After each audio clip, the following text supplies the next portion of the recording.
फैसल जमील कश्मीरी मेरा नाम है और मैं बल्दियाती इलेक्शन में हिस्सा ले रहा हूँ मुजफ्फराबाद शहर से, वार्ड नंबर 26 से। जो लोकल बॉडीज़ के इलेक्शन हैं आज़ाद कश्मीर में 31 साल के बाद हो रहे हैं और इनकी ज़रूरत इसलिए है ताकि जो पॉलिटिकल स्टेटस को है इस पूरे खत्ते के अंदर वो ख़त्म हो जाए, उसको तोड़ा जा सके। उसको तोड़ने के लिए ये बड़े ज़रूरी हैं।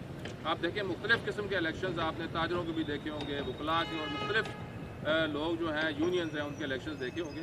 लेकिन ये जो बल्दियाती इलेक्शंस हैं जिसमें वार्ड वाइज लोग अपना नुमाइंदा सेलेक्ट करते हैं और फिर गवर्नमेंट की तरफ से जो इख्तियारात उसको तफवीज़ होते हैं, जो फंड्स ट्रांसफ़र किए जाते हैं और फिर लोकली जो चीज़ें मैनेज हो सकती हैं, वो सारी की सारी इस वक्त लेजिस्लेटिव असम्बली का जो मेंबर है वो मैनेज कर रहा है, हालांकि उसके करने का ये काम नहीं है। तो ये बहुत सारी ऐसी बातें हैं जो ख़त्म हो जाती हैं लोकल बॉडीज़ इलेक्शन के साथ। ये इसलिए ज़रूरी हैं और 31 साल के बाद जो हो रहे हैं, अगरचे अब मसला ये है कि जो लोकल गवर्नमेंट इस वक्त एक्ट है 1990 का आज़ाद कश्मीर का, उसको दुरुस्त करने की ज़रूरत है क्योंकि उसमें इख्तियारात मुकम्मल तौर पर हुकूमत के पास, यानी जो भी एडमिनिस्ट्रेटिव इख्तियारात हैं, जो फाइनेंशियल इख्तियारात हैं, वो सब के सब हुकूमत के पास हैं।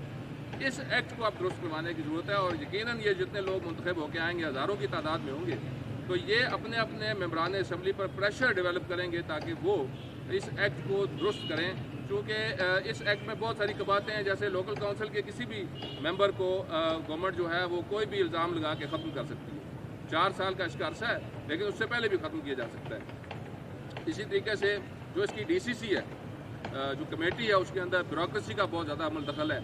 गवर्नमेंट जो है वो इख्तियारात यूनियन कौंसिल सतह से ले के बहुत सारे इख्तियारात वापस भी ले सकती है जो उसको तफवीज़ हुए हुए भी हैं। तो इस तरह की बहुत सारी इसमें बातें हैं, ये सारी ख़त्म करने की ज़रूरत है। और 2 लाख 3 लाख इतनी जो DCC है या जो अप्रूवल होगी वो सारी की सारी मिनिस्टर के थ्रू होती है और सारा उसमें जितनी बातें हैं वो सारी ख़त्म करने की ज़रूरत है। जो KP का इस वक्त जो एक्ट है उसको अपनाने की यहाँ पे ज़रूरत है। वहाँ पे फॉर एग्ज़ाम्पल यहाँ पे हम देखेंगे दही कौंसिल है, यूनियन कौंसिल है, डिस्ट्रिक्ट कौंसिल है, ये 3 टीयर्स हैं जिन पर ये इलेक्शन होने हैं यहाँ पे लोकल बॉडीज़ के।